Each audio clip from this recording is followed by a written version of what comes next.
Les pido por favor paciencia y otra vez les agradezco la puntualidad.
Muchas gracias a todos, bienvenidos a la primera charla, la charla inaugural del curso online de vacunas, edición 2023, organizado por el Comité de Vacunas de la Sociedad Panameña de Pediatría.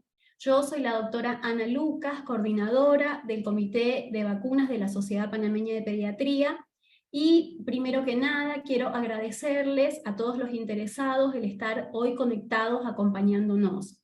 Hemos tenido gran cantidad de personas interesadas en este curso, realmente profesionales de la salud, médicos, enfermeras, técnicos de enfermería. Es para nosotros un gran honor que ustedes hayan mostrado interés en este curso. También quiero agradecer a todos nuestros expositores que de una manera desinteresada han aceptado acompañarnos en este curso. Y sin más por el momento, le quiero dar espacio a la doctora Mar Vizcorro, que es la presidenta de la Sociedad Panameña de Pediatría, que nos va a dar las palabras de bienvenida al curso y nos va a acompañar a lo largo de todo este curso. Bueno, muy buenas noches, gracias Ana. Quiero decirle buenas noches a todos los miembros de la Sociedad Panameña de Pediatría, a los participantes en general, a los expositores nacionales e internacionales y a cada una de las personas que nos acompañan el día de hoy en este curso virtual que va dirigido a profesionales de la salud y enfocado a la vacunación pediátrica. Nos es grato realmente a nosotros dirigirnos a ustedes y aprovechar la oportunidad en primera instancia para aplaudir su compromiso e interés en sumarse en esta jornada de formación gratuita impulsada por los miembros del Comité de Vacunas, como bien lo comentó la doctora Ana Lucas, de la Sociedad Panameña de Pediatría. Este será un espacio abierto para actualizarnos en la vacunación pediátrica y los retos que trae consigo. Es una cita que tendremos cada martes, como bien los dijimos a ustedes, durante los próximos 2 meses, con los conocimientos y experiencias que nos compartirán especialistas nacionales e internacionales, e inclusive con países cercanos nuestros como Costa Rica, Argentina, Colombia, Chile, entre otros. el programa ampliado de inmunización se ha mantenido a la vanguardia. Sabemos que tenemos un esquema de vacunación de punta, pero a pesar de contar con este esquema, la población realmente no se ha adherido a la vacunación de sus hijos. Están reemergiendo las enfermedades inmunoprevenibles, por lo que debemos evitar esa reaparición de esas enfermedades que ya se habían erradicado, como lo es el sarampión, poliomielitis, meningitis, entre otros. De hecho, la Organización Mundial de la Salud alertó a finales de marzo pasado el caso de un niño en nuestro hermano país Perú, que contrajo el virus de polio, convirtiéndose en el primer caso de esta enfermedad en más de 3 décadas en ese país, siendo un espejo y poniendo las barbas en remojo realmente frente a toda la región, puesto que actualmente la mayoría de los países no cumplen con la tasa vacunal del 95% requerida para prevenir estas enfermedades inmunoprevenibles o estos incidentes. Es en nuestro país, por ejemplo, los últimos datos que arrojó el programa ampliado de inmunización evidencia que las coberturas vacunales pediátricas han disminuido de forma importante y en muchos casos se encuentran debajo del 70% para el año 2021. Ahora, nuestra responsabilidad como personal sanitario es continuar realizando aportes que contribuyan directamente en revertir la situación y conseguir no solo prevenir las infecciones, sino también reducir la muerte y mortalidad que puede conllevar estas enfermedades. Como Sociedad Panameña de Pediatría, hemos asumido un compromiso con entidades gubernamentales y no gubernamentales en pro de divulgar la importancia y actualización del esquema de vacunación, además de realizar una labor docente de cara a la población, reivindicando la eficiencia, eficacia y seguridad que durante más de 2 siglos nos han brindado las vacunas. Nos hemos valido en cada uno de nuestros ámbitos, ya sea hospitales, consultorios, cercanía de la relación con los padres y madres y cuidadores, así como con las diferentes plataformas digitales y medios de comunicación, a nuestra proliferación y divulgación.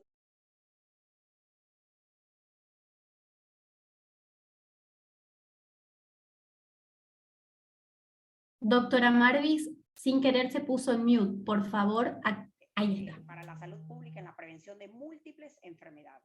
Recordemos que la primera riqueza de nuestro cuerpo o de nuestra vida es la salud y que debemos hacer hasta lo imposible por la seguridad y protección de cada niño, niña y adolescente.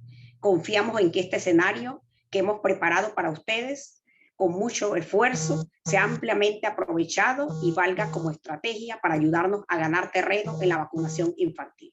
Muchas gracias a todos y espero que sea de gran provecho todo esto que se ha organizado por parte de la Sociedad Panameña de Pediatría, patrocinado por Sanofi. Muchas gracias y buenas noches. Muchas gracias, doctora Marvis, por sus palabras, realmente una gran reseña. Dentro de mis agradecimientos se me olvidó, y pido disculpas, agradecer a nuestros patrocinadores que realmente han hecho también que nosotros estemos hoy reunidos. Y un agradecimiento especial a nuestros amigos del ICSTAT, que nos están apoyando desde el punto de vista técnico en que todo funcione perfecto. Así que bueno, ya habiendo terminado con los agradecimientos, paso a contarles 2 detalles que me parecen muy importantes. El primero es que este curso va a contar con el aval del Colegio Médico, así que al completar el curso, además de tener un certificado, van a poder van a poder sumar los puntos que otorga el Colegio Médico. Son 10 charlas en total, dividido en 4 módulos. Para aprobar el curso tienen que tener una asistencia al 70% de las charlas como mínimo. Y por otro lado estamos grabando todas las charlas. Cada vez que termine una charla la vamos a subir al canal de YouTube de la Sociedad Panameña de Pediatría, por si alguno de ustedes está en un turno o tiene algún problema familiar o personal, no puede asistir a las charlas, puedan después tener acceso a toda la información valiosísima que vamos a tener. Así que, para no demorarnos más, vamos a darle acceso a la doctora María Luisa Ávila, que es nuestra expositora del día de hoy. Para mí es realmente un gran honor poder presentarles a la doctora María Luisa Ávila, una mujer a la que admiro profundamente, no solamente como profesional, como disertante, sino también como persona, y quiero agradecerle enormemente porque cuando le escribí, por favor María Luisa, te invito a dar esta charla, inmediatamente contestó, y para mí eso es realmente valioso y habla de su calidad humana y que está siempre dispuesta a compartir todo lo que sabe. La doctora María Luisa Ávila Agüero, para quienes no la conocen mucho, quizás algunos es la primera vez que la escuchan, es una médico pediatra infectóloga, jefa del servicio de infectología en el Hospital Nacional de Niños, doctor Carlos Sáenz Herrera, de San José, Costa Rica.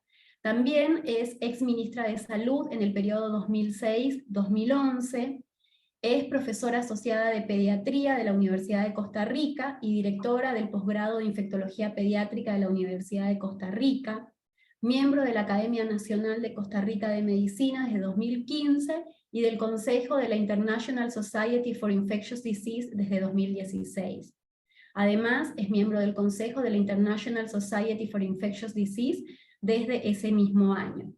Por otro lado, la doctora María Luisa es investigadora asociada al Instituto de Investigación de Ciencias Médicas de la Universidad de Ciencias Médicas de Costa Rica desde el 2018 hasta la fecha, e investigadora afiliada al Center for Modeling and Analysis of Infectious Disease de Yale University desde el 2018, entre muchas otras cosas. Así que, sin mucho más, los dejo con la presentación de la doctora María Luisa, y cualquier cosa estamos aquí para las preguntas. Otra cosa que me olvidé, perdón, las preguntas por favor háganlas al chat, y cuando termine la presentación de la doctora María Luisa, en orden voy a ir haciendo las preguntas y va a haber un espacio para preguntas y respuestas. Ahora sí, la pantalla es toda suya, doctora María Luisa. Muchísimas gracias, Ana. Queridos amigos, un placer para mí estar acá en esta noche con ustedes y felicitarlos a la Sociedad Panameña de Pediatría por esta iniciativa. Creo que viene en un muy buen momento porque lamentablemente hemos notado cómo las coberturas han bajado. La doctora Corro lo mencionaba muy adecuadamente. Así es que lo que podamos aprender de vacunas, porque todos los días todos aprendemos, va a ser muy valioso para el manejo de nuestros pacientes. Como ustedes pueden ver en mi diapositiva, vamos a hablar un poco del impacto de la vacunación en la población pediátrica y qué ha estado pasando en los últimos años en nuestra región. No tengo ningún conflicto de interés por declararles para esta conferencia. Y quiero empezar con esta diapositiva que para mí es vital. Las vacunas evitan muertes y empobrecimiento en países en desarrollo. Y es que las vacunas no solamente son un acto de salud, las vacunas son un acto social, de equidad, de darle a las personas las mejores herramientas para que puedan alcanzar ese nivel de bienestar del que habla la salud, porque salud es estar bien, es bienestar. Y como ustedes ven, cuando uno nace, en los quintiles más altos de desarrollo, la salud la tiene relativamente cerca. Está bien alimentado, le pone las mejores vacunas, va a las mejores escuelas, etcétera, etcétera. Pero cuando se nacen los diferentes quintiles, no solamente la salud está más largo, sino que también hay obstáculos para alcanzar esa salud y se carga sobre nuestras espaldas una serie de elementos que nos impiden alcanzar ese estado de bienestar. Así es que los quintiles más pobres son los que más ganan de los programas de vacunación porque son los que tienen más que ganar tanto en términos de salud como en términos económicos. Un niño está hoy con fiebre, lo llevan donde cualquiera de los excelentes pediatras que Panamá tiene, y no hay ningún problema, pero si ese niño, si sus papás no tienen esos recursos para poderlo llevar rápidamente a que se lo atiendan, pues evidentemente su salud se puede ver comprometida. Y esta gráfica que es de un artículo que se publicó en el 2018, ustedes pueden ver cómo según los quintiles de ingreso en 41 países de ingresos bajos y medios, analizándolos en un periodo desde el 2016 haciendo proyecciones al 2030, las muertes que se evitan, igual que el empobrecimiento secundario a los gastos de salud, van a ser muchísimo más impactantes en los quintiles más bajos de desarrollo. Esto no significa que los niños de quintiles más altos no se vean beneficiados y que también sus padres tengan un ahorro importante en términos de salud, pero el mayor impacto se ve, como ven acá en este grupo, que son las barras verdes, sobre todo la verde más oscura. Y nosotros hablábamos esto en Costa Rica en el 2017, cuando estábamos ampliando el esquema de vacunación. Decíamos que la enfermedad empobrece, y precisamente empobrece por esos gastos de bolsillo que muchas veces los padres tienen que hacer, que implica gastar sus ahorros en caso que lo tengan, vender algún utensilio electrodoméstico que tengan en su casa para cubrir una necesidad de salud. Y la mejor manera en que nosotros podemos evitar enfermedad, empobrecimiento y, por supuesto, muerte es a través de la vacunación, porque es vacuna para el desarrollo. Y ese es el paradigma que hace ya bastantes años atrás estuvimos impulsando. Y este es el otro aspecto muy importante. Todos nosotros nos preocupa la inteligencia de nuestros hijos, sobrinos, nietos, niños que están alrededor. ¿Y cuáles son las teorías que lo explican? Ustedes pueden ver que cuando se controlan factores, como por ejemplo la educación, yo nací en un quintil muy alto de desarrollo, estoy en las mejores escuelas, colegios y universidades, vivo en un país más frío, esa es una de las hipótesis que hay. Mi país es un país muy rico, con un Producto Interno Bruto muy alto. Vivo largo de mi supuesto hogar ancestral en el África subsahariana. Si controlo todo eso, ¿qué es lo que se encuentra? Que la inteligencia está relacionada con las enfermedades infecciosas en los 2 primeros años de vida, lo cual significa que puedo haber tenido todas esas ventajas sociales y económicas, pero si me dio, por ejemplo, una meningitis, una tosferina, si tuve polio, si tuve alguna enfermedad infecciosa, no voy a alcanzar ese potencial en el que yo podía haber estado. Así es que lo que más se correlaciona con inteligencia y con IQ, si lo quieren ver así, porque obviamente hay otros tipos diferentes de inteligencia, es no haber tenido una enfermedad infecciosa en los 2 primeros años de vida. ¿Y cómo evitamos esto? Pues bueno, a través de la vacunación. Perdón. Tuve un rinovirus y todavía quedé con tos.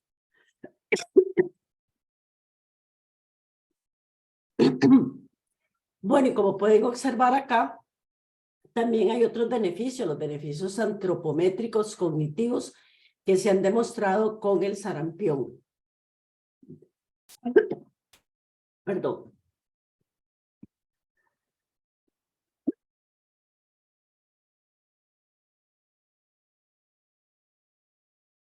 Ana, ¿ves bien la diapositiva? Sí, María Luisa, se ve perfecto. ¿Podemos esperar un minuto? Sí, por favor, es que cuando tosí se fue. Ok, listo. Ahí está, ahí se ve perfecto. Ahí estamos. Bueno, el efecto de los virus. Bueno, entonces, como pueden observar, este es un estudio que se hizo donde se vio que aquellos niños que habían padecido sarampión perdían la memoria de todas las infecciones previas que habían tenido o las vacunas. Y esto fue un artículo, dejé esta infografía de un diario nacional, porque lo explica muy bien. Si una persona no está vacunada o no tiene suficientes anticuerpos contra, por ejemplo, el sarampión ingresa en su cuerpo, destruye células de defensa y eso hace que el sistema inmune olvide un montón de enfermedades que ya yo previamente tuve o que fueron transferidas a través de la placenta de la mamá. Entonces ustedes ven cómo esta persona podría volver a sufrir enfermedades para las cuales ya fue vacunada. Y nosotros lo sabemos como pediatras, el sarampión es uno de los virus más anergizantes que hay y precisamente esos son los riesgos cuando se padece sarampión, una neumonía por estafilococo aureus o una infección muchísimo más severa por bacterias de manera secundaria. Entonces, las vacunas tienen el beneficio de reducir mortalidad y también el potencial de eliminar los costos de la atención médica. Así es que hay beneficios sociales, mejora la productividad laboral, la asistencia escolar, la inversión en educación, porque ustedes, bueno, invierten en educación, pueden tener los mejores centros educativos, pero si tienen un niño que una enfermedad lo dejó con una discapacidad cognitiva, eso no va a poder alcanzar ese potencial y esa posibilidad de educarse correctamente como una sociedad se lo puede ofrecer. Y si eso pasa, pues obviamente esta persona no va a conseguir un trabajo donde pueda alcanzar una estabilidad económica más allá de sus posibilidades. Así es que esa es parte de cómo las vacunas, además de equidad, son capaces de reducir la pobreza. Y vamos a un tema terriblemente álgido, como es el bono demográfico. Sabemos que ahora las mujeres tenemos menos hijos o no tenemos hijos del todo. Y ustedes ven las nuevas generaciones que tienen sus perrijos, sus gatijos, cosa que nadie les va a criticar porque cada quien tiene derecho a vivir su vida de la mejor manera. Pero sí hay un problema de bono demográfico. Entonces, esa criatura que ustedes ven al frente, ese es un niño que debería de ser un niño preferencial, el que reciba todo lo que la sociedad le puede dar para que llegue a ser un adulto productivo y un adulto, ojalá, feliz. Y parte de eso es precisamente las vacunas. Y ustedes ven acá en esta publicación de hace un par de años que se enfoca en Estados Unidos, donde la época de los baby boomers, ahí que fueron los de la posguerra, la gente tuvo una explosión demográfica importantísima. El porcentaje de hijos que cada pareja tenía era de casi 4, pero posteriormente se vino la generación X, la Y, que son los llamados millennials, y ahora estamos con la generación Z, y estas generaciones empezaron a tener menos hijos. En algunas generaciones 2, pero en otras apenas 1 o del todo ningún hijo. Y esto, pues, por supuesto, implica un problema del bono demográfico. Por otro lado, tenemos también que reconocer que estamos en una situación en Latinoamérica y en el mundo de migración descontrolada, de enormes problemas sociales, de pobreza. Ahora, después de la pandemia, los países se han empobrecido más y eso también contribuye a generar una sindemia donde además de los problemas sociales se vienen los problemas médicos y entre esos problemas médicos las enfermedades prevenibles por vacunación. Y estos riesgos asociados con la migración, para enfocarnos en la parte infecciosa, hace que nosotros, aunque tengamos coberturas, digamos que no tan malas, vamos a tener riesgo de volver a tener sarampión, difteria, tétanos, tosferina, que sigue estando ahí, y algunas otras enfermedades para las cuales nosotros todavía no tenemos manera de controlarlas. Y como ven, el tema de la migración es algo que también tenemos que considerar, sobre todo ustedes en Panamá, con el tema del tapón de Darién, donde todas esas poblaciones que van migrando generalmente hacia Estados Unidos deberían de tener sus vacunas al día para que impliquen un menor riesgo para ellos y, por supuesto, un menor riesgo para los países que atraviesan. Y esta ha sido, pues, una amenaza de una expansión geográfica por enfermedades infecciosas, también las emergentes, y también las enfermedades tradicionales que han venido aumentando secundario a este problema de refugiados, de migrantes, y por supuesto con migrantes no solamente son los que viajan indocumentados, también migrantes documentados de países que son más antivacunas que otros o migrantes que son antivacunas y que traen la enfermedad al país. Uno de los últimos casos de sarampión que se vio en Costa Rica fue un niño francés de 5 años que sus papás no lo querían vacunar porque consideraron que era una vacuna peligrosa. Y el niño vino de un kinder en Francia donde tenían un brote de sarampión. Afortunadamente no generó casos secundarios en Costa Rica porque en ese momento las coberturas nuestras estaban sobrepasando el 90%. Y volvemos al tema económico, la década de las vacunas, que ustedes recordarán que fue una iniciativa de la Fundación Bill y Melinda Gates que empezó en el año 2011. Ellos calculaban que durante esa década se podrían salvar 6.4 millones de niños, salvarlos de no morir y de no enfermar, y esos a su vez cuando fueran adultos iban a producir más de 231.000 millones de dólares. O sea que la inversión que se hace en vacunas es una inversión que nos deja muchísimos réditos, no solamente sanitarios, sino económicos. Y lo ven aquí, 6 simples vacunas pueden salvar más de 6 millones de vidas, lo que significa 426 millones de casos de enfermedad, 6.2 mil millones en costos de tratamiento, y en caso que estos niños hayan muerto, había una pérdida en productividad de 145.000 millones de dólares. Entonces hay que mantener los logros, ¿verdad?, de la vacunación. Tenemos que seguir con un alto compromiso político de alto nivel. Panamá lo tiene. Panamá en este momento tiene un excelente esquema de vacunación. Los programas de inmunización tienen que ser fuertes y sostenibles, capacitar, ustedes como sociedad lo están haciendo. La participación de los medios de comunicación como aliados esenciales de los programas es fundamental. Y también hay que ir empezando a involucrar, o ya en algunas ocasiones se ha hecho, a otros líderes, por ejemplo, iglesias, sindicatos, organizaciones gubernamentales, no gubernamentales, para hacer entre todos un frente común a favor de la vacunación y, por supuesto, también contrarrestar no solo la desinformación en vacunas, sino también la reticencia vacunal. Y ahora bien, después de esta introducción un poco tusígena, vamos a decirles cómo estamos en este momento según lo que la Organización Panamericana de la Salud nos informa. Y aquí tenemos que ver los datos de UNICEF y de la Organización Mundial y darnos cuenta que nosotros estamos teniendo, secundaria a la pandemia, pero no solamente por la pandemia, un retroceso para alcanzar los objetivos de la Agenda de Inmunización 2030, que como ustedes recordarán, su lema era no dejar a nadie atrás. Pero lamentablemente estamos dejando a mucha gente atrás, porque por desgracia la cantidad de niños con dosis 0 para el 2030 va a ser muchísimo mayor que lo que se tenía previsto. Y un recordatorio, dosis 0 es no haber recibido la primera dosis de DPT, por supuesto vienen todas las demás, pero por definición es no haber recibido la primera dosis de DPT. Así es que esa difteria, tétanos y tosferina tan necesaria en esos 2 primeros meses de vida del niño no se está recibiendo adecuadamente. Y ustedes ven cómo afortunadamente no son los países nuestros los que están encabezando la lista de dosis 0, a excepción de Brasil, que está en el top 10 de los países con dosis 0. Entonces esto significa que 10 países concentran 11 de los 18 millones de niños con dosis 0, un 62%. Y esto, por supuesto, representa un enorme riesgo. Y si lo ven 2019, 2020 y 2021, esto ha venido aumentando.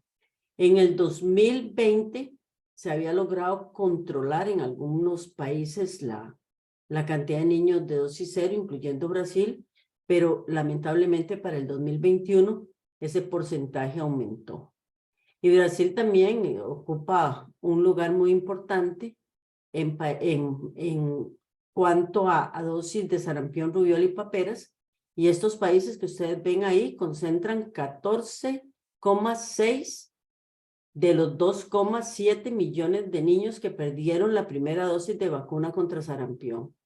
La doctora Corro lo decía, tenemos un riesgo enorme de reintroducción de sarampión y uno de los focos principales para nuestra región es lamentablemente Brasil. ¿Y qué ha pasado en los últimos tiempos con respecto a la pandemia? Ustedes ven que hay un montón de programas que se vieron afectados. Programas tan importantes como el control de vectores, dengue, zika, chikungunya, que para nosotros es importantísimo, el cuidado del cáncer, la salud sexual y reproductiva, problemas de nutrición, enfermedades crónicas no transmisibles y, por supuesto, inmunización. Los países tuvieron disrupciones entre el 5 y el 50%, pero en algunas ocasiones tuvieron más del 50% de interrupción de estos programas. ¿Esto por qué se los traigo? Se los traigo porque los países van a necesitar recuperarse. Todos vamos a tener que hacer un análisis de la situación integral de salud, ver cómo nos afectó la pandemia, qué programas nos quedaron rezagados y tenemos que empezar a recuperarlos, pero no tenemos los suficientes fondos. Entonces es muy posible que las vacunas de nuestros niños tengan que competir con todos estos programas. Y recordemos que nuestra función, sin desmeritar que todos los demás programas son importantes, es proteger la salud y la vida de nuestros pacientes. Y es que esto es una realidad, porque cuando llegue el momento de recortar el presupuesto, siempre van a empezar con los objetivos más fáciles. Y los objetivos más fáciles van a ser nuestros niños. Ahora bien, sigamos con estimaciones de la Organización Mundial de la Salud y de UNICEF sobre la cobertura nacional de inmunizaciones. Vean ustedes que en el año 2021, más de 2,7 millones de niños menores de 1 año no recibieron todas sus dosis de vacunas. Y en los 2 o 3 años ya de pandemia que llevamos, estos servicios de salud no se han recuperado del todo. Datos más recientes de la Organización Panamericana de la Salud muestran cómo las coberturas para el 2021 realmente son muy, muy preocupantes. Si ustedes ven primera dosis de sarampión, rubiola y paperas, apenas estamos en el 85%, pero si vemos esa segunda dosis que es necesaria para evitar brotes, no llega ni al 70%. Pero bueno, no le echemos la culpa solo a la pandemia. Vean los datos del 2016 al 2021. Realmente en muchas coberturas estábamos mal. Analicemos la segunda dosis de sarampión, rubiola y paperas. En el 2016 estábamos en un 82%, insuficiente para prevenir brotes. Y si nos vamos a primera dosis de polio, vea que estamos en el 2021 en un 85% y la tercera en un 79%. Hay un enorme riesgo de reemergencia de estas enfermedades en nuestra región y hay algunas que además se les ha perdido la pista porque la vigilancia epidemiológica no nos está dando el dato exacto de cómo estamos en la región con enfermedades tan importantes, por ejemplo, como tosferina. Difteria lo sabemos de mala manera en el sentido de que nos hemos dado cuenta de fallecimientos de niños de nuestra región secundaria de difteria y lo lamentable de estas muertes es que, número uno, son prevenibles, pero también son enfermedades que muchos de nosotros no hemos visto. Entonces vamos a tener que estar otra vez entrenándonos en enfermedades que considerábamos eliminadas. Indicadores, como ustedes ven, de vigilancia a las enfermedades prevenibles por vacunación, también estamos flaqueando. Lo que ustedes ven acá de la tasa de investigación de parálisis flácida aguda al 2022, que es el último dato que nos ha proporcionado PS, estamos bajísimos. Nosotros deberíamos estar muchísimo más alto. Por ejemplo, como estuvimos en el año 2019, que estábamos con un porcentaje de análisis de parálisis flácida y el reporte bastante bueno. Pero esto también ha venido cayendo y eso significa que es posible que hayamos tenido algunos casos de parálisis flácida. En este caso asociado a la vacuna de polio oral, ¿verdad? No poliovirus salvaje, que se nos haya en algún momento escapado y quizá lo hemos confundido con un síndrome Guillain-Barré o simple y sencillamente nunca nos llegó a los servicios de salud. Aquí también ven las coberturas que descendieron en todas las regiones del mundo. África quizás es el mayor problema, como todos sabemos, pero en las Américas el porcentaje se incrementó de niños no vacunados a 2,7 millones de pacientes que no están con sus dosis completas. Perdón, creo que pasé una antes. Aquí está. Y este es un estudio que nosotros hicimos en la Sociedad Latinoamericana de Infectología Pediátrica, nada más para que ustedes vean, lo verde es lo súper bueno, 100%.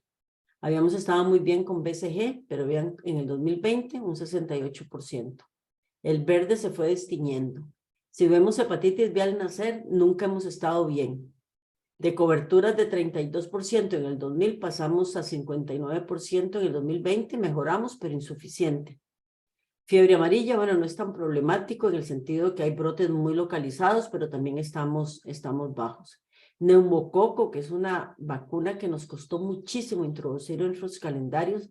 Vean que para el 2020 en la región solo el 73% de los niños habían completado esquema contra neumococo. Y polio, de nuevo, vean ustedes que estamos bastante largo de tener estos indicadores en verde.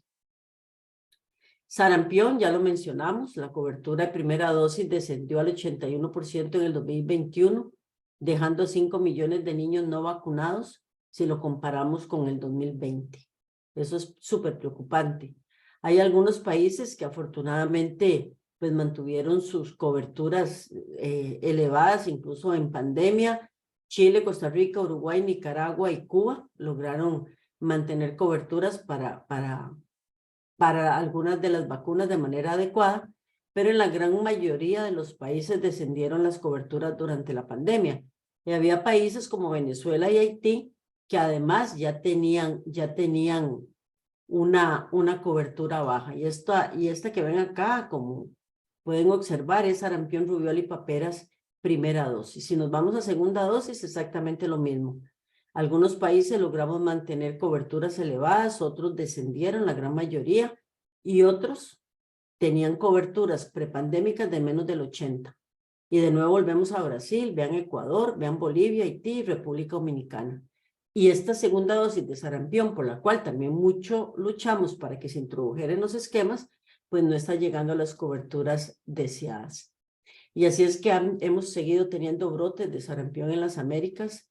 Brasil mantiene un brote todavía activo. En algún momento hubo sarampión en Colombia que se logró controlar. Costa Rica tuvo casos importados y esto simple y sencillamente significa que el riesgo está ahí, que el riesgo latente no ha pasado y que hay brotes que están surgiendo de nuevo, sobre todo en países de bajo y mediano ingreso, como observan en esta diapositiva. Así es que la diseminación que puede tener el sarampión, que tiene una RO de 17, en realidad es bien preocupante. Es quizás la enfermedad de infecto contagioso a la que los pediatras le tenemos el mayor de los miedos por la gran contagiosidad que tiene y el riesgo que sufren nuestros pacientes. Y aquí ven también cómo el número de niños 2 y 0 se elevó. 18 millones de niños quedaron excluidos de los servicios de vacunación en el 2021, una cifra que no se estaba viendo desde el 2005. Muchos, como les decía, viven en países africanos, pero también hay otros países de nuestra región, como veremos más adelante, que están siendo negativamente impactados. Y aquí volver a recalcar el riesgo que representa Brasil. Brasil es un continente dentro de un continente y los millones de personas que tienen implican un gran riesgo. Y esta es a la que quería llegar. Si bien es cierto, Brasil es el que concentra la mayor cantidad de niños con 2 y 0, si lo comparamos con el 2019, esa proporción aumentó, no es el único país. Vean, por ejemplo, México, Colombia, Venezuela, Haití. Son países de nuestra región que en este momento también tienen un porcentaje importante de niños que no fueron vacunados a los 2 meses de vida. Las coberturas de DPT-3, ustedes recordarán que la tercera dosis de DPT es un indicador de la calidad de los programas.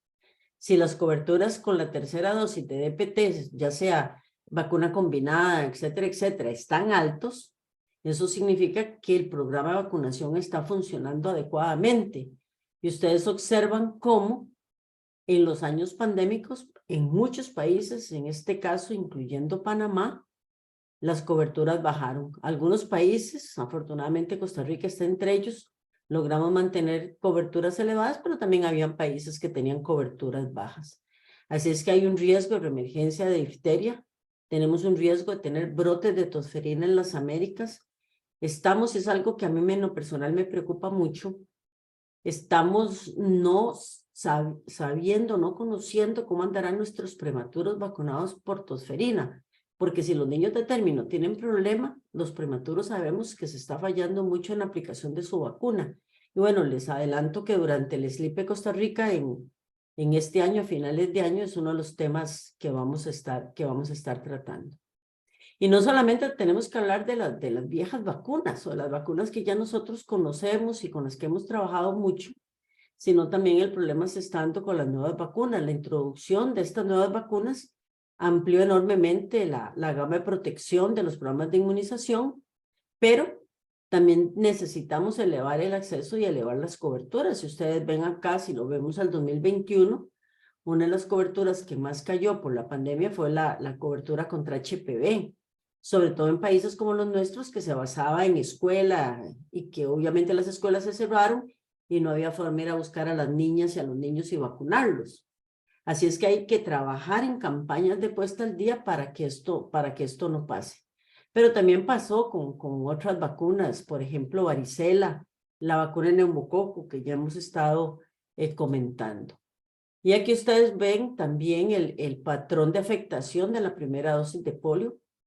La gran mayoría, y Costa Rica y Panamá en eso afortunadamente estamos bastante bien, tenemos un esquema de vacunación de polio intramuscular bastante adecuado, pero ustedes ven también cómo se afectó esa primera dosis si comparaban el 2018 con el 2020 en los países de nuestra región.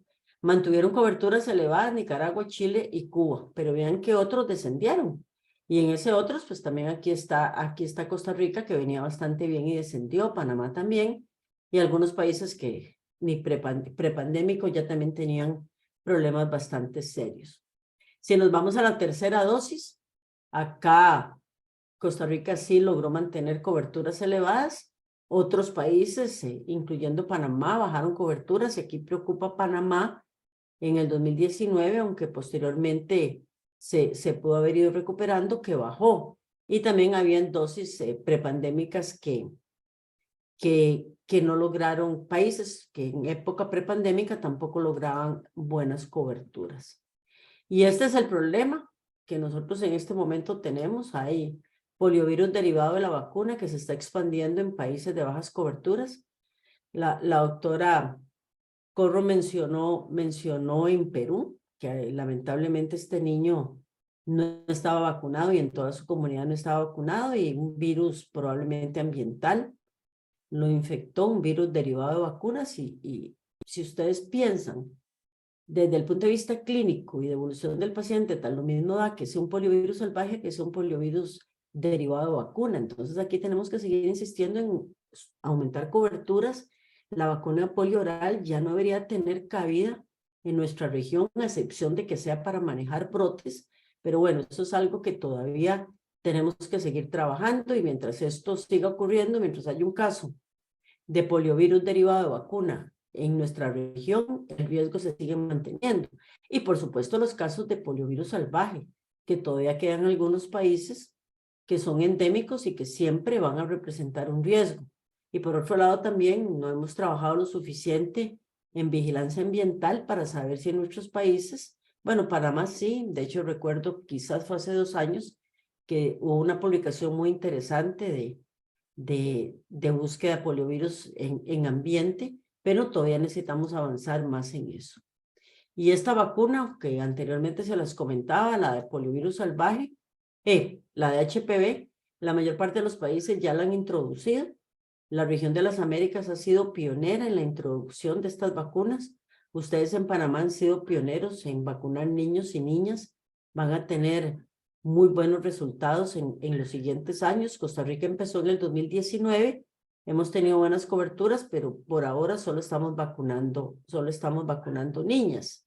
Pero como les decía, en muchas de las regiones, esta cantidad de niñas que veníamos como muy bien, las coberturas empezaron a bajar precisamente por efecto de la pandemia.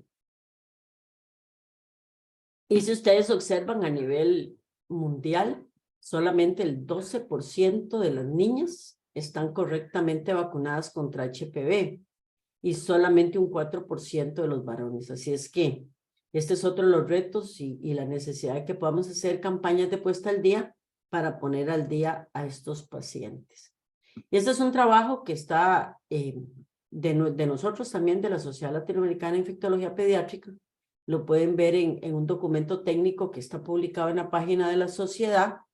Estas son las coberturas regionales en primera y segunda dosis en mujeres en nuestra región. Y ustedes pueden observar cómo la pandemia hizo que esto cayera. Primera dosis y sobre todo segunda dosis, que no llegó ni al 50% a nivel de la región, como les decía, y la segunda dosis ni siquiera al 65%, y no veníamos tan mal. Si lo veíamos para el año 2017, estábamos en 70 y 60% en primera y segunda dosis respectivamente, pero vamos a necesitar un trabajo muy arduo para lograr recuperar estas coberturas. Y en este diapositivo ustedes pueden observar los diferentes programas con primera y segunda dosis. Panamá sobrepasa el 60, pero no llega al 50 con segunda dosis. Costa Rica tuvo un repunte en primera dosis, llegamos casi al 90, y en segunda dosis no hemos llegado todavía al 80%. Y por supuesto, países como República Dominicana, Trinidad y Tobago, El Salvador, con coberturas realmente bajas. Entonces, ¿esto qué significa? Que nosotros tenemos varios desafíos. El efecto en las coberturas fue desigual y estuvo muy relacionado en la época pandémica con la calidad de restricciones que ustedes tuvieron. Obviamente Panamá tuvo más restricción que Costa Rica, aunque aquí en Costa Rica nos quejamos mucho y decimos que el gobierno anterior nos encerró. La verdad que no fue tan fuerte ese encierro como sí lo fue en otros lugares, pero el punto es que el efecto en las coberturas fue desigual, ensanchó la inequidad entre los países, sobre todo en aquellos que ya traían mayores rezagos. Estas brechas tenemos que reducirlas. Estas brechas venían aumentando desde años atrás y vamos a requerir datos de calidad para identificarlas y estrategias innovadoras para afectar a estas poblaciones. Hay lamentablemente percepciones, mitos y desinformación relacionados con la vacuna de la COVID-19 que puede, y yo diría no solamente puede, ya está afectando a otras vacunas del programa y tenemos que prepararnos para eso. Hay que hacer campañas intensificadas de vacunación. Va a ser necesario identificar esos no vacunados. El problema es cómo. Costa Rica tiene una estrategia de los asistentes técnicos de atención primaria, los ATAPs, que visitan casa por casa.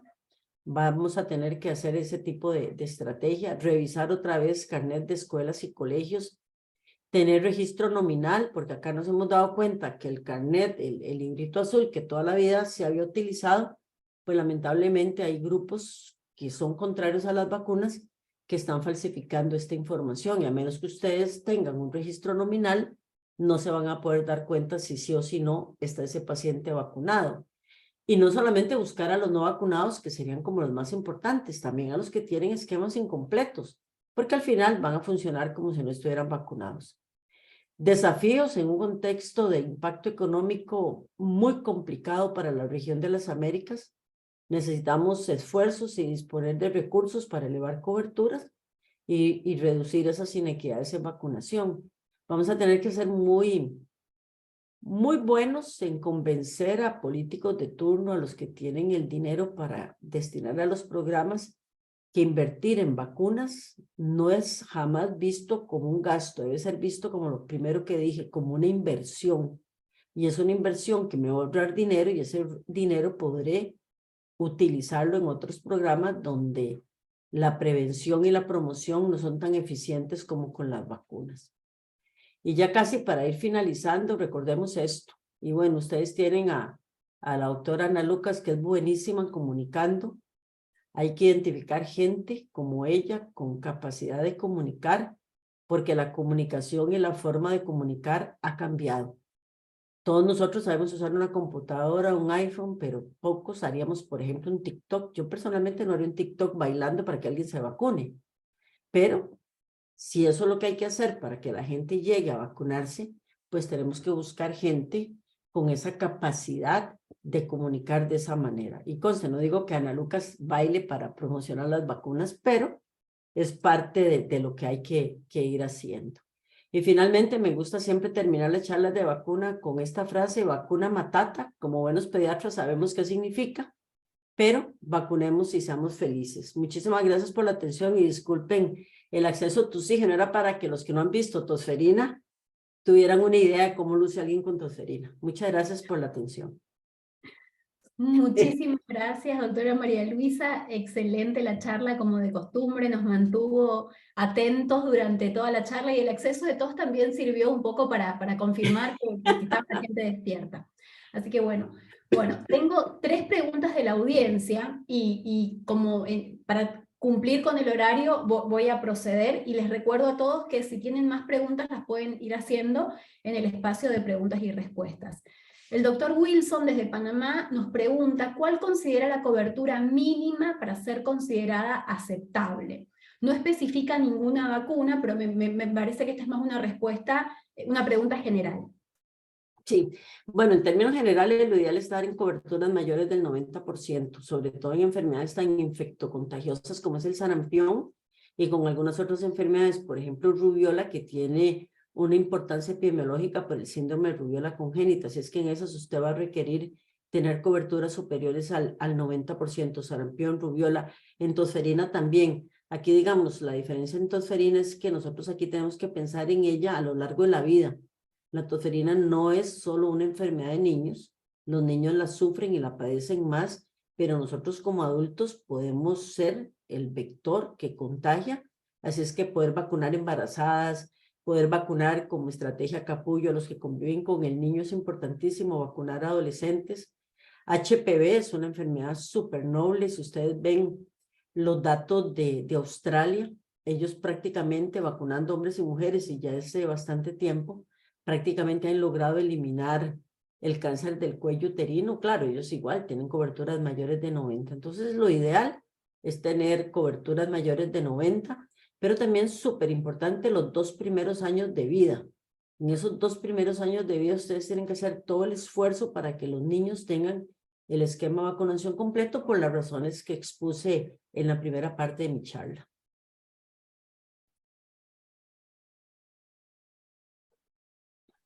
Perdón, muchas gracias. Seguimos con las preguntas. Alguien nos pregunta, Eralín Bárcenas, ¿cuál es la edad o el rango de edad en la que se puede administrar la vacuna de VPH, ya que hay chicos y chicas rezagados que solo recibieron una dosis y no regresaron 6 meses después para completar su esquema? Esto Sí. Los menores de 15 años, porque sabemos que los que son mayores de 15 necesitan las 3 dosis. Sí, correcto. Bueno, como ustedes saben, podemos empezar a vacunar tanto hombres como mujeres a partir de los 9 años. Por razones logísticas, ejemplo, Costa Rica decidió que iban a hacer la corte de los 10 años, pero ustedes pueden vacunar tan temprano como los 9 años. Si usted vacuna hoy la primera dosis en ese niño, pongámosle, o niña de 10 años, si se le perdió por 6 meses, no tiene que empezar esquema, inmediatamente lo vuelve a vacunar. Que le llegó 2 años después, pero todavía es menor de 15, le pone esa dosis y no tiene que empezar esquema nuevamente. Y como decía la doctora Lucas, ya si es un niño mayor de 13, mayor de 15 o niños con algún tipo de factor de riesgo, sí requieren 3 dosis con 6 meses de diferencia. Pero de nuevo, si usted lleva un chiquito de 15 años con 2 dosis y no le apareció en el siguiente año, usted le pone la dosis y no necesita empezar esquema de nuevo. Muchas gracias. Acá hay una pregunta muy interesante de Minelka Mitre que nos dice, ¿por qué sacaron la vacuna de polio oral del esquema de vacunas? Es la primera pregunta, lo que ella pregunta, y después hace como una reflexión, que antes llegaban niños que tenían 7, 9 años que no habían recibido el refuerzo a los 4 años, que se colocaba TDAP y polio oral, y ahora no reciben porque actualmente en el país no tenemos la IPV solita, pero debería estar llegando. Entonces esos niños perdieron el segundo refuerzo de polio porque llegan tarde.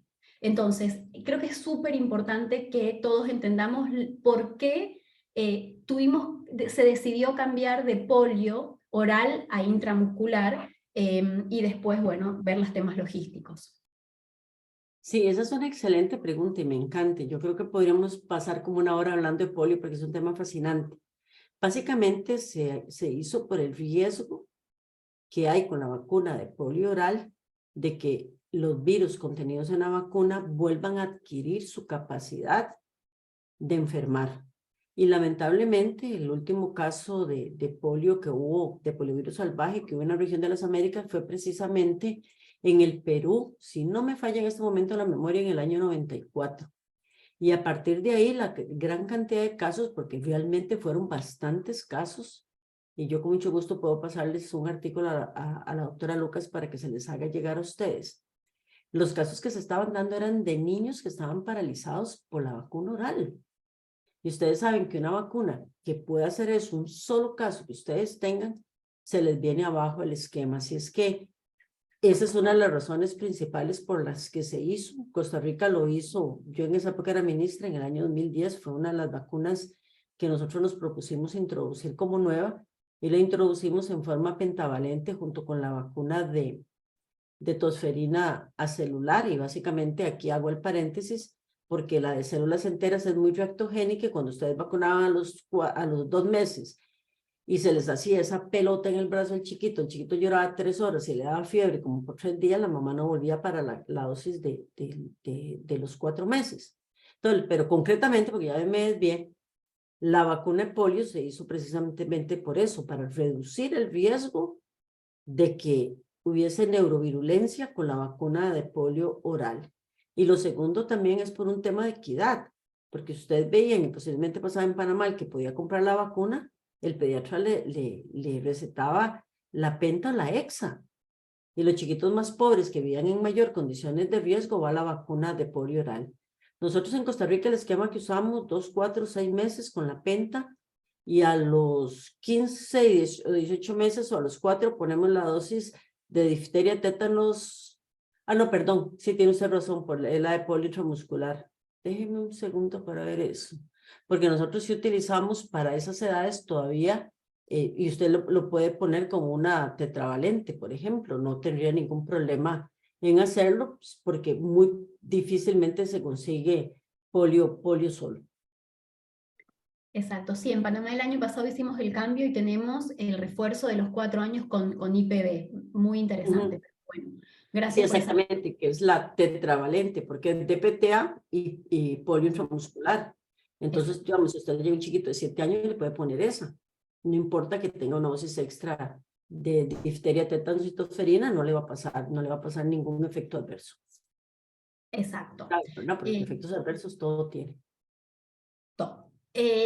Ahora nos preguntan, y bueno, esto es más bien una reflexión, ¿cómo hacemos cómo hacemos el cambio de que a veces los niños lleguen a vacunarse estando con moquitos o resfriados y el personal encargado de la vacunación no los vacunan justamente por esto? ¿Cómo podemos cambiar? Yo acá creo que este es un gran espacio justamente para derribar mitos y llevar información científica y clara, y también es un espacio de comunicación para que todos podamos expresar nuestras preocupaciones al respecto y entre todos charlar desde el respeto y bueno, compartiendo información científica. No sé si querés aportar algo, María Luisa, a esto, de cómo hacer. Sí, claro, es lo que vos decías, Ana. El problema son los mitos que surgen en torno a eso. Por ejemplo, Costa Rica, y estoy segura que Panamá, porque tenemos climas en algunas zonas muy iguales. La mayoría de nosotros somos súper riníticos, ¿verdad? Entonces, yo todas las mañanas estornudo, todas las mañanas tengo que limpiarme mi nariz porque tengo mocos. Y me pasa a mí como adulta, le pasa a los niños. Entonces, lo que tenemos que enseñarle al vacunador es que un niño que tiene mocos o que tiene una historia que le dio diarrea, o que tiene una historia que hace 3 días hizo un pico febril, si el niño está en buenas condiciones generales, no hay que quitarle esa posibilidad de vacunarse, porque eso es lo que se conoce como oportunidad perdida de vacunación, y esas oportunidades perdidas son las que después nos llenan los bolsones de susceptibles. Entonces la gente tiene que entender que hay contraindicaciones para las vacunas y que una contraindicación para la vacuna no es tener mocos, incluso aunque los mocos sean verdes. Nosotros como pediatras sabemos que el chiquito tiene 3 días de estar con mocos, los mocos se le van a poner verdes sin que necesariamente sea que se infectó con una bacteria. Entonces yo creo que parte de eso es el entrenamiento, llegarle a la gente que vacuna, que no siempre es una enfermera de experiencia, un médico o un pediatra, sino que a veces son técnicos de atención primaria a los que hay que darles mejores instrucciones al respecto. Muchas gracias. Nos quedan las últimas 2 preguntas y con esto terminamos. ¿Qué estrategia se ha utilizado en Costa Rica para mantener esquemas de vacunación a pesar de los recortes presupuestarios para el sector salud? Pregunta Pablo Caicho. Sí, bueno, afortunadamente no se recortaron los programas de pediatría, y yo diría que la ventaja que tuvo Costa Rica es que durante esta pandemia nosotros no tuvimos esas medidas de restricción tan graves. La gente sabía que podía ir a Levi's y que siempre le iban a vacunar. Se lograron mantener algunos programas, sobre todo que la gente llevara a los chiquitos a vacunarse. Quizás se perdió un poco la del visitador que iba casa por casa a ver quién le faltaba la vacuna, pero la gente sí podía ir a los Levi's a vacunarse porque no hubo esa restricción de movilidad. Por ejemplo, aquí no hay toque de queda, o aquí no se hizo que las mujeres salíamos un día y los hombres salían otro y a ciertas horas. Entonces yo creo que eso fue una de las ventajas.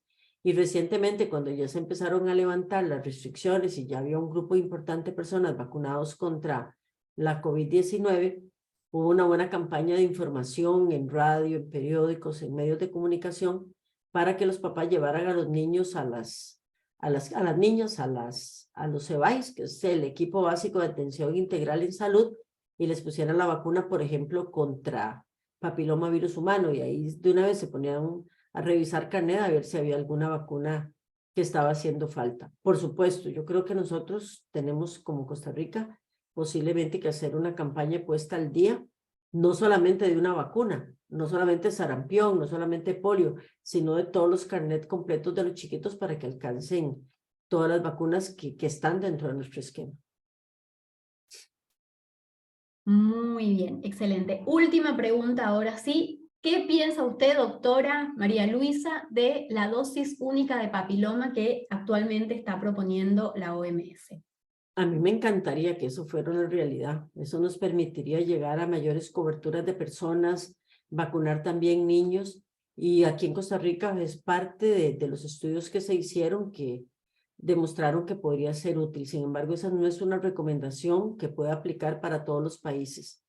Los programas tienen que ser muy maduros, tiene que haber muy buen control de Papá Nicolau, tiene que haber un montón de factores más allá de solamente la vacuna.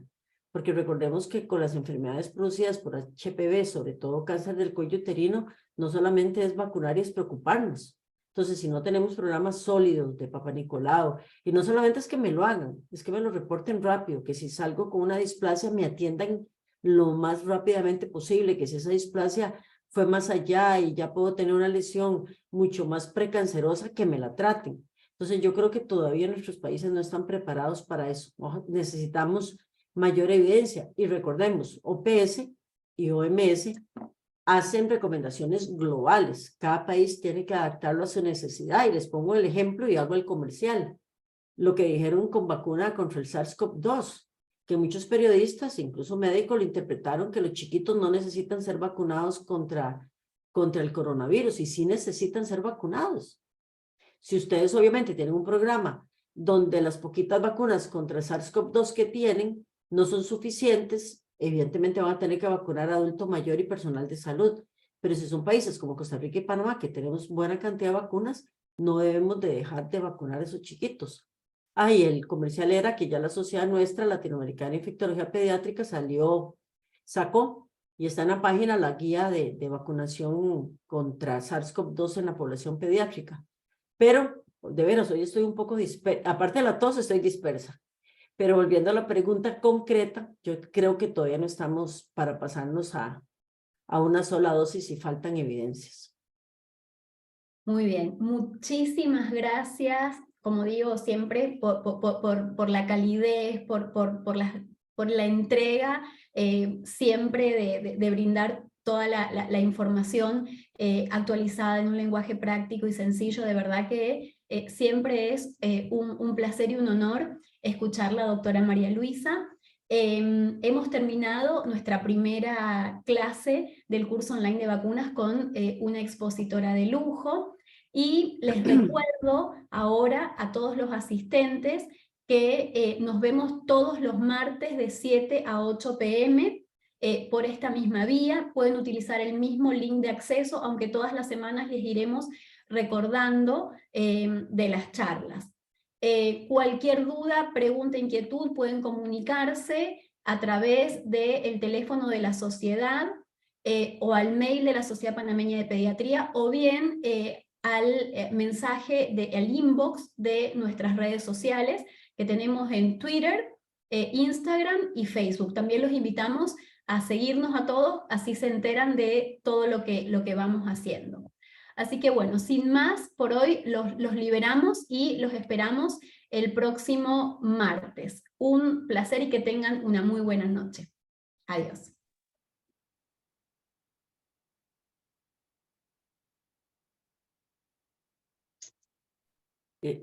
Favor recortar mi ataque de tos para cuando lo suban a YouTube. Muchas gracias, gusto verlas. Se cuidan. Gracias, doctora. Gracias. Chao. Chao, bye bye.